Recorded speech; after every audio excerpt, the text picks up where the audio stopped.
You know, the life you're living today, it's not random. It's the direct result of the choices you made yesterday. But here's the thing. Reinvention isn't about running from your past. It's not about deleting who you were. It's about transforming, intentionally, with discipline, from the inside out. The ancient Stoics knew this. They didn't wait for the world to change. They changed themselves. They built their character, trained their minds, walked their own path, with or without fortune on their side. So let me ask you, are you waiting for change to come knock on your door? Or are you ready to take responsibility and reshape your life on purpose? Reinvention starts when you start. If you want to reinvent your life, you have to make space for something new. And that means letting go of old habits, of relationships that drain you, of beliefs you picked up years ago that no longer align with who you're becoming. Epictetus said, "We suffer not from events, but from our judgment about them." Think about that. Ask yourself, what am I holding on to out of fear, not necessity? What am I tolerating because it's familiar, not because it's right? Change requires sacrifice. And the truth is, the hardest things to release are often the most comfortable. But comfort isn't the same as freedom. Sometimes the only way forward is to let go of what you've outgrown. A new life begins with a new mindset. Marcus Aurelius once wrote, "You have power over your mind." Not outside events. That's your advantage. Your freedom starts there. Stop wasting energy on things beyond your control.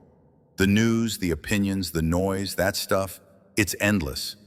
What matters is what you can govern, your thoughts, your actions, your habits. So train your mind like you train a muscle.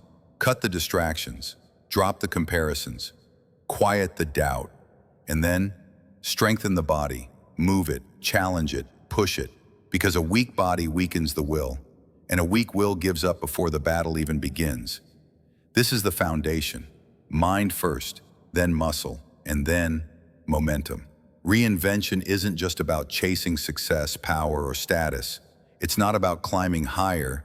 It's about becoming deeper, becoming someone you respect when the lights are off and no one's watching. Because in the end, real change isn't built on ambition alone. It's built on virtue, on courage, on wisdom, on justice. So ask yourself, when life tests you, will you stand by your values? Will you do what's right, not because it's easy, but because it's true? Reinvention without character is just a costume. But when your transformation is rooted in principle, you don't just change your life. You become the kind of person who inspires others to change theirs too. Seneca once said, "Every new beginning comes from some other beginning's end." And maybe that end is right now. The end of who you were, the end of waiting, the end of settling. Because the old you, that version's done its part.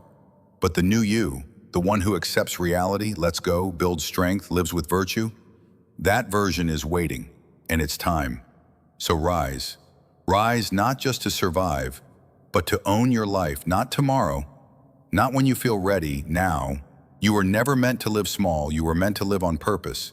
So take the first step and build the life you were born to live.